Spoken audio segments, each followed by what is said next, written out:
শুভ দুপুর। Hello everyone, আসসালামু আলাইকুম। সবাই কেমন আছেন? আলহামদুলিল্লাহ, আমিও ভালো আছি। এই যে দুপুরে কি রান্না করলাম আপনাদের সাথে একটু শেয়ার করি। দুপুরে আজকে আমি ভাতের চাল, মুসুরির ডাল, মুগ ডাল দিয়ে একটা খিচুড়ি রান্না করেছি আর হাঁসের মাংস ভুনা করেছি।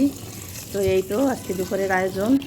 কারণ আসলে আজকে ছুটির দিন আর বাচ্চাদের ফাইনাল পরীক্ষা সামনে। তো আমি বাচ্চাদেরকে আজকে পড়াবো সারাদিন, সেজন্যই আর কি শর্টকাট রান্নায় চলে গেছি। আর আমরা মায়েরা যখন একটু শর্টকাট চিন্তা করি তখনই আসলে মাথায় আসে খিচুড়ি। হ্যাঁ, খিচুড়ি আর একটু মাংস থাকলে আর বাচ্চাদের কিছুই লাগে না। তো এই তো সারাদিনই আসলে ব্যস্ত থাকতে হয়। আজকে ছুটির দিন, তো চিন্তা করলাম যে একটু পড়াবো বেশি করে।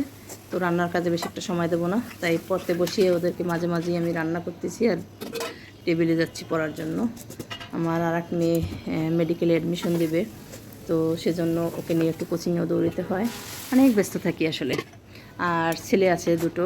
ছেলে দুটো আমার অনেক দুষ্ট, পড়াশোনা একদমই করতে চায় না। মেয়েরা আসলে লক্ষ্মী হয় একটু। এই আর ছেলেদের পড়াতে একটু কষ্ট বেশি, মেয়েকে তো পড়াতে কষ্ট হয় না। তো এই তো খিচুড়ি বসিয়ে দিলাম, হয়ে গেল প্রায় খিচুড়ি রান্না। আর ভাতের চাল দিয়ে কে কে খিচুড়ি খান?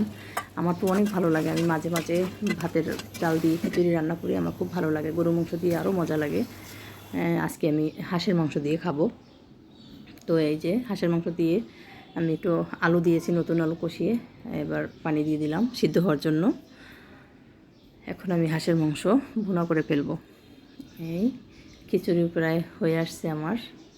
মাশাল্লাহ, কালারটা অনেক সুন্দর হয়েছে আর খেতেও অনেক মজা হয়েছে। বাচ্চারা খুব এনজয় করে খেয়েছে, ভালো লাগছে অনেক।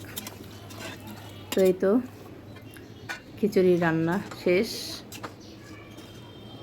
ঝুরঝুরি হয়েছে অনেক, খেতেও দারুণ হয়েছে। আর হাঁসের মাংস ভুনা হয়ে গেল। তো কেমন হয়েছে আমার রান্নাটা সবাই কমেন্ট করে জানাবেন। আল্লাহ হাফেজ সবাইকে।